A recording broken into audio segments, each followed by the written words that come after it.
Bonsoir tout le monde! Bonsoir! Bonsoir, Davy! Bonsoir, Pénélope! Alors, tes remises de ton Just Dance pis ton vélo d'hier? Oui, un petit peu rocké, mais ça va, là! T'étais vraiment bonne! Avec nous ce soir, Marie-Chantal Perron qui va faire son entrée, comme IPL à la prison de Lietteville cet automne. Également sur le plateau et pour la première fois, son grand ami Roy Dupuis, accompagné de celui qui incarne son fils au cinéma, Antoine Lécuyer.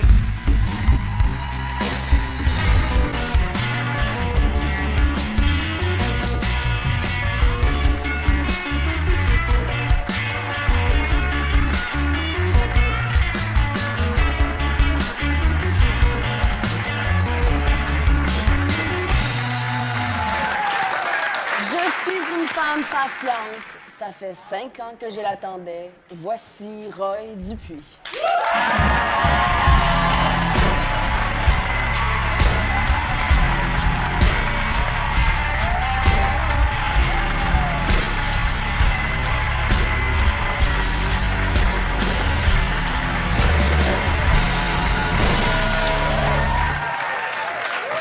Salut Roy.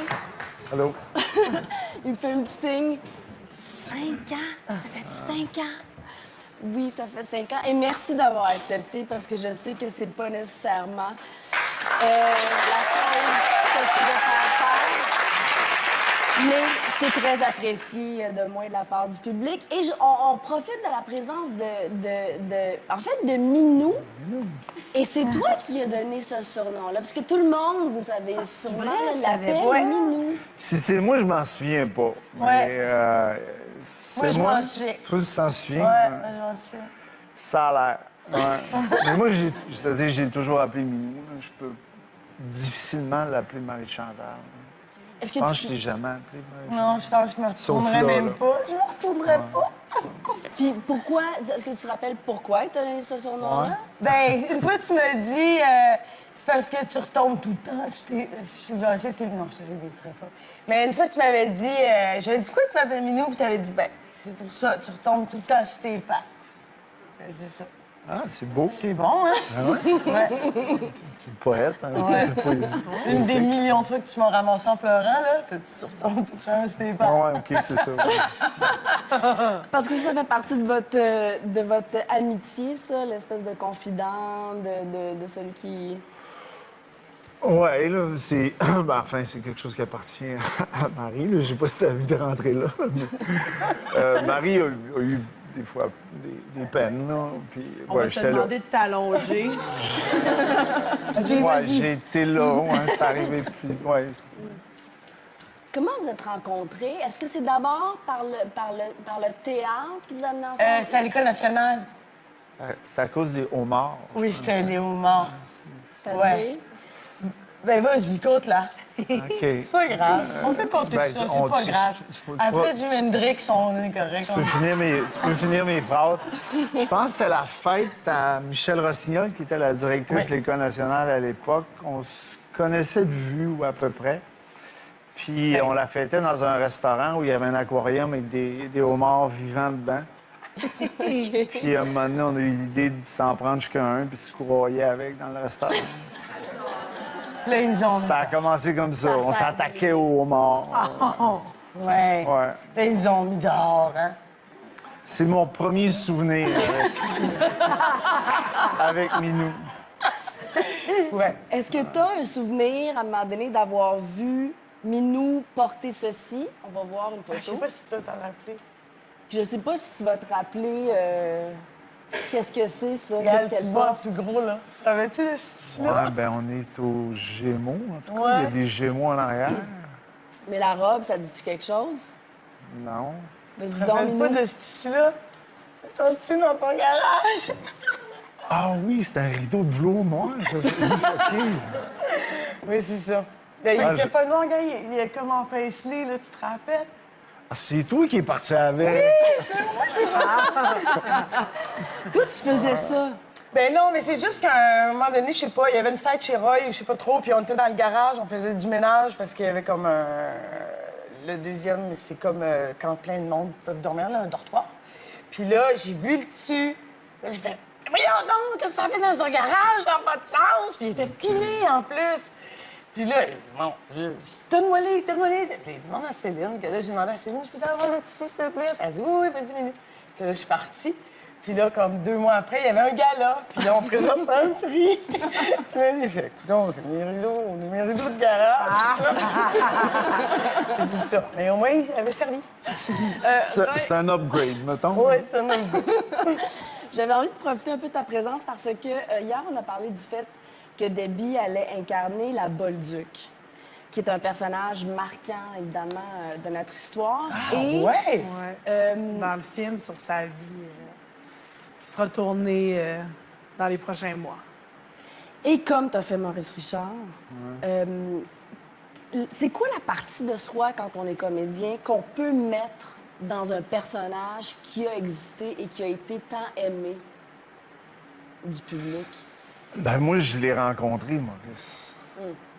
Avant le film, on avait tourné une espèce de série documentaire qui était pas terrible, à mon goût.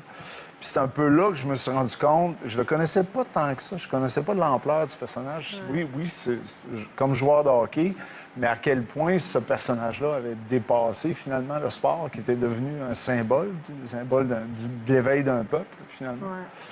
Et là, je me suis dit, ben là, ça mérite un film. Je me souviens avoir pensé ça à ce moment-là. Puis à ce moment-là, il était encore en vie. Puis il venait, puis je me souviens, la première fois que j'avais rencontré, c'était Robert Guisculi qui produisait le truc. Puis c'est Robert qui m'avait amené chez eux, puis il m'avait dit, fais-toi-en pas, il parle pas beaucoup. Puis je me souviens très bien que moi et Maurice, on se parlait, parce que moi aussi, j'ai comme la réputation de pas être quelqu'un qui est très verbomoteur. Mais vous vous êtes rejoints là-dessus. Puis je me souviens de voir Robert Guisculi qui était comme, ben là... Est-ce que vous parliez surpris, au bout? ouais, parce qu'on on s'était rencontrés, mais c'est sûr que, bon, de l'avoir rencontré, ça m'a permis, si on veut, de saisir l'énergie du bonhomme. J'ai jamais voulu en faire une imitation. Ouais. Je voulais juste aller chercher l'essence, l'énergie du bonhomme, qui ressemblait aussi beaucoup à celle de mon père. Donc, c'était des êtres, des personnages qui avaient été très proches, ben, en tout cas, que je connaissais dedans. Fait que ça a été... C'est comme ça que je l'ai travaillé, par en dedans. Mais la Bolduc, je suppose que... Là, Mais tu la vas avoir Bolduc droit à des films d'archives, des trucs du genre. Mais il y en a pas beaucoup. Non. On n'a pas beaucoup d'archives non plus de savoir parler. T'sais, on a toutes ces chansons, mais il n'y a pas beaucoup d'entrevues. OK. Puis il y a beaucoup de photos et tout ça. Génial, Debbie. Puis c'est très cool. J'ai vraiment hâte de commencer. T'sais, j'ai déjà commencé la préparation. Je lis beaucoup et tout ça. Je vais apprendre le violon, tout ça. Puis la turlute. Ça, je surlute en masse. Puis, mais c'est ça, la Bolduc, c'est un personnage qu'on croit connaître. T'sais, ben oui, la Bolduc, mais on peut pas en parler tant moi, je la connais pas. Je connais pas son histoire. Je connais la Bolduc. Puis c'était une femme. En chanson. C'est une femme incroyable, puis une femme super forte qui a beaucoup aidé aussi pour l'émancipation de la femme. Donc, une féministe, en quelque cas. En tout cas, c'est un une des féministe aspects par la bande, un peu. Puis elle a donné une voix au peuple. Puis, puis elle est sortie du foyer pour aller faire des spectacles, pour aller travailler. Et parce que sa famille était dans la misère, Puis évidemment, elle prenait son pied là-dedans, puis elle aimait ça, Mais puis ça créait toutes sortes de tensions avec son mari et tout ça. Mais c'était une bonne vivante, puis c'est ça, c'était la première auteure-compositeur au Québec, c'est la première vedette du Québec, Puis c'est à une époque où c'est la crise économique, donc elle donne de la lumière à un peuple qui en arrache, Et c'est un peu le même principe que Maurice Richard. Ben, c'est ça, je l'écoute parler de la Bolduc, c'est exactement. Puis c'est ça qui est beau. Maurice n'a jamais voulu faire de la politique. C'est en scorant des buts qu'il est devenu.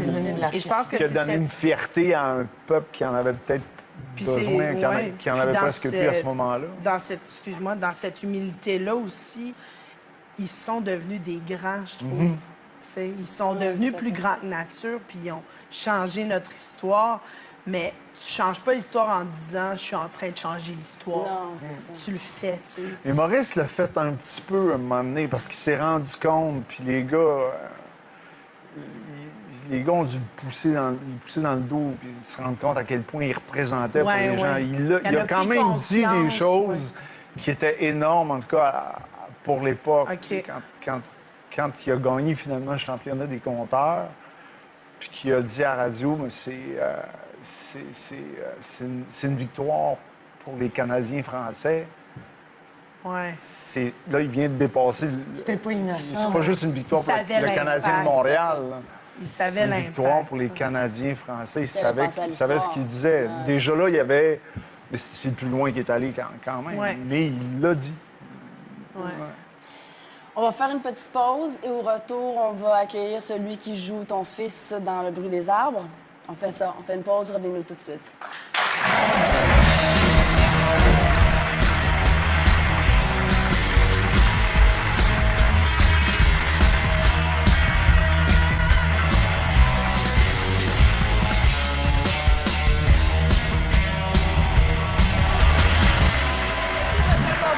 Je pourrais citer Dalida et dire qu'il venait d'avoir 18 ans, qu'il était beau comme un enfant, mais j'ajouterais talentueux comme un homme. Voici Antoine Lécuyer.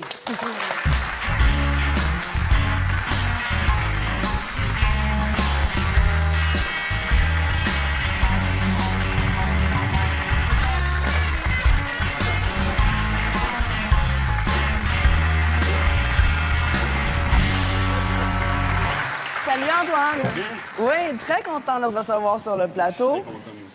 Alors, vous êtes ici parce que la semaine dernière, grande première au festival Carlo Vivari en République tchèque, du bruit des arbres, qui est à l'affiche ici depuis ce temps-là. Et on va y revenir dans une petite seconde. Mais Antoine, 18 ans, 7 films déjà à ton actif. C'est pas moi, je jure, pour toujours les Canadiens, La Garde, il y en a eu d'autres. Et Les Rescapés, où tu étais... Qui n'est pas un film. mais- Qui n'est pas un film, effectivement, série télé. Et tu étais le fils de Roy. Oui. Donc, c'est des retrouvailles, en quelque sorte. Comment ça s'est passé, ces retrouvailles-là? Super. Moi, en fait, quand j'ai fait les rescapés, j'avais 12-13 ans. Donc, c'était pas les mêmes conversations que j'avais avec lui. C'était pas le même rapport enfant-parent non plus. Roy a Ça grandi s'est depuis, passé. là. Ouais, Le Roy a J'ai vieilli. pu là. surpasser son charisme incroyable. Ça, c'est bien bon. C'est sûr que pour lui, le changement, il a été moins important. Mais pour moi, la dernière fois que je l'avais vu, il était au de même. Un rescapé, puis je le revois comme. C'est ça, 4 ans plus tard. J'ai quasiment un homme en avant de moi, là, puis en shape. Non, Et si je te demande, c'est le fun. Antoine, pendant qu'on va voir les images de toi dans C'est pas toi, je jure, entre le Antoine de cette époque-là, qui remonte déjà quand même à quelques années, et le Antoine d'aujourd'hui, comment, comme acteur, t'as grandi, t'as évolué, tu t'es épanoui? Oui. Parce que t'as revu ce film-là il n'y a pas tellement Oui, tellement non, c'est ça, longtemps. je l'ai revu. Ben, en fait, moi, je l'ai revu, ça fait 1 ou 2 ans. Puis j'ai remarqué que toutes les scènes que j'avais faites, j'ai réalisé que c'était pas du tout ça dans ma tête de petit gars de 10 ans. En fait, c'était Philippe Falardeau qui réalisait, puis qui a dû faire ça comme si c'était un jeu pour moi, tu sais. Puis Ouais. je revois ça, puis le gars, il y a quelques tentatives de suicide qu'il fait dans le film, puis c'est comme... C'était pas du tout la même perception que j'avais. Puis je veux dire, comment j'ai évolué, je travaille avec des émotions humaines, donc j'ai dû apprendre de mon vécu qui est court encore, Mais qui est en même temps très, très, très riche, parce que si on regarde Le bruit des arbres, justement, ce film-là, c'est un premier long-métrage sur le thème de l'adolescence, Oui. qu'on peut traiter de 1000 façons. Oui, exactement. Comment Pas juste. ce film-là traite ce thème-là? Ben en fait, ça parle de l'été d'errance d'un adolescent son père, il le voit un peu, qui est omnibulé par toute la paperasse dont les jeunes sont omnibulés.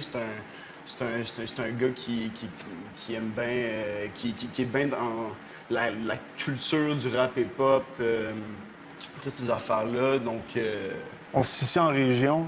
Ouais. On est vraiment en région, dans le bois. C'est un gars de région, mais qui a quand même... C'est un adolescent de région. Ouais. Mais Et qui... pourquoi tu tiens à le préciser? Ben, c'est à préciser, parce que moi, je viens de la région, mais disons que quand j'avais son âge, j'avais pas Internet. Il y avait toujours un décalage qui était assez évident entre les cousins qui arrivaient de la ville puis nous autres. Là. Il y avait des bebelles que nous autres, on n'avait jamais vues. C'est quand même vrai qu'il y a Les maintenant, premières fois ça, que je suis descendu à Montréal aussi, là, c'était vraiment une découverte. Tandis que je pense que pour eux autres, la ville est rendue en région aussi à cause de l'Internet. Ils ont accès à la même musique, aux mêmes modes, aux mêmes Village gadgets. Donc, peut-être que l'envie de la ville est plus fort aussi pour eux. Ça En vient fait, bouleverser un peu plus le rapport. En tout cas, dans le film, mon personnage est un agriculteur forestier qui est très... ils disent qu'il est vieux jeu dans le sens où c'est quelqu'un qui fait de la coupe sélective, qui connaît le bois, qui Tu n'as pas la grosse technologie que d'autres. c'est ça, lui, il fait vraiment, il choisit veut ses rester arbres, comme ça. puis il comprend la biodiversité puis la diversité de la forêt. Puis il aimerait ça transmettre ces valeurs-là à son fils, qui, lui, est complètement ailleurs. Ailleurs. Puis en fait, c'est que le fils, comme il vient de le dire, lui, il constate, il voit la région, puis dans sa tête, il voit autre chose pour son avenir. En fait, il veut... Sortir. Comme beaucoup de jeunes, en fait, en région, qui sortent vers 17-18 ans, qui partent, puis qui reviennent vers 35 ans, tu sais, mais qui vont voir autre chose. Comme il m'est arrivé, moi, finalement. Je suis arrivé en ville à 14 ans, là, puis ça a été comme le feu d'artifice.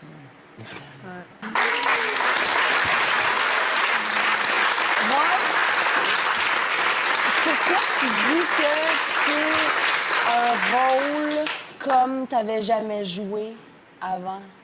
Je sais pas où ils l'ont pris, cette phrase-là. Ils ont dit ça les jours. Non, c'est sérieux. Je me souviens pas avoir dit ça. Mais c'est sûr que ça dépend qui m'a posé la question. Puis dans quel contexte? Puis je vais te dire qu'à chaque fois que je joue un personnage, pour moi, il est différent. Alors, qu'est-ce qu'il y avait dans Même si ça celui-là, ressemble un peu, même si pour moi, il pense différemment que l'autre, ou c'est dans le détail, c'est dans... Qu'est-ce qu'il y avait, dans qu'il y avait ce vraiment personnage-là? différent des autres? Parce que c'est un père, mais c'est vrai que c'est pas un père comme on en voit habituellement au père-mère. cinéma. Oui. C'est vrai que Encore c'est très peut-être jeune. le père le moins père que j'ai eu. Il y a un côté adolescent. Tu sais, pour lui, son fils, c'est quasiment son chum. Il veut que ça soit son chum. Puis c'est comme ça qu'il veut l'influencer aussi. Il veut boire avec, il veut lui montrer les arbres, le bois, comme on montre à un ami à quelque part, mais il est quand même père monoparental. Il y a des responsabilités, mais il y a un côté très adolescent lui aussi. Comme, je pense, je sais pas, c'est un gars qui est libre aussi. Il a sa propre business, il n'y a pas de job, il n'y a pas de boss, il n'y a pas de... Donc, il peut être un peu plus... libre, un peu plus joueur que quelqu'un qui a la pression d'avoir un job plus stédé à faire, une performance à... Rendre des comptes. Ouais. Ouais, tout à fait. Donc, puis la région aussi, la liberté, les espaces. là. Antoine, je sais que toi non plus, l'aspect service après-vente d'un film, c'est pas nécessairement l'aspect le plus fun de votre travail, mais vous aviez envie... Non, mais c'est vrai que je vrai. suis pas là-dedans, moi, la promotion, le vendre le Alors, film. pourquoi vous aviez envie d'aller à Carlo Vivari? Parce qu'il y a eu d'autres festivals où vous n'êtes pas allé dans vos carrières, mais celui-là, vous aviez envie d'y aller. Pourquoi? Moi, j'ai entendu dire, en fait, que c'était un festival très jeune, puis j'ai constaté que c'était vrai. Il y a beaucoup de groupes de jeunes entre 12 et 17 ans qui vont sans parents, qui décident d'aller voir les films, qu'ils ont leur petite passe, puis parce qu'on m'a dit de nombreuses fois que la ville de Prague, qui n'est pas à Karlovy Vary, qui est à côté, était vraiment superbe. Puis moi, ben, c'est sûr que j'ai pas la carrière de Roy, donc je dois encore un peu aller là-dedans. J'étais pas obligé, mais c'est des expériences vraiment formidables. Puis en plus, c'était la première de François et de Sarah qui a coécrit le film avec lui. Et puis, donc, c'était vraiment formidable de vivre ça avec eux. Est-ce que Prague était aussi beau? Parce que je sais que tu as eu la chance d'y aller quelques jours. Est-ce que Prague est aussi belle que... Oui, quasiment trop beau pour un gars seul. C'est vrai? Après 2-3 jours, tu fais bon, ben. Il manque quelqu'un, là. Mais oui, c'est vraiment très beau. Ouais, c'est beau. Très touristique, il y a beaucoup de monde, mais c'est ça, C'est une belle à voir à deux. c'est un Il musée m'a assez ramené un beau ouvert. cadeau. C'est vrai? Ouais, un petit chat en cristal avec qui tient des ballons. C'est vrai? Ah, Il est c'est fin. adorable. C'est ça, la République tchèque, c'est comme le royaume du cristal, là, c'est une de leurs spécialités. Est-ce que vous avez lu qu'est-ce que le Variety, qui est comme la Bible du cinéma, a écrit sur vous? Moi, je lis pas vraiment, moi, les critiques. Il n'y a personne qui vous l'a rapporté? Non. Ma mère. C'était très bon. C'était vraiment bon. Dans les deux cas, on a souligné votre excellent travail. C'est super. Et on va inviter tout le monde à aller voir cet excellent travail parce que Le bruit des arbres est à l'affiche dans 6 salles à Montréal, Trois-Rivières, Sherbrooke, Québec et Matane, où le film a été tourné et qui est presque un personnage. Et à part où entière. on a tassé Jurassic Park. Oh! Man! À la À la première! À la première, la salle n'était pas assez grande. Fait qu'ils ont annulé Jurassic Park pour ouvrir la ont tassé Oui, on a bébé. tassé Jurassic Park. Ils ont tassé le On bébé. adore! Oh, c'est le dinosaure! Bravo, les gars! Ça, c'est important. Pour faire dévier ta conscience, faut mieux avoir ses licences. Laisse-moi mettre de l'espoir dans ta teinte à méfiance. Alors, un dernier petit tour avec nos invités. Tire le Coyote, l'album et Panorama, la très jolie chanson était Juliane. Merci beaucoup. Je pense qu'il y a des fans ici en devenir. On va se taper. Roy, première chose. j'adorais ça. Ouais, Roy a beaucoup aimé, tout le monde a aimé. Alors, bravo, super, merci. Merci énormément, Roy. d'avoir été avec nous ce soir.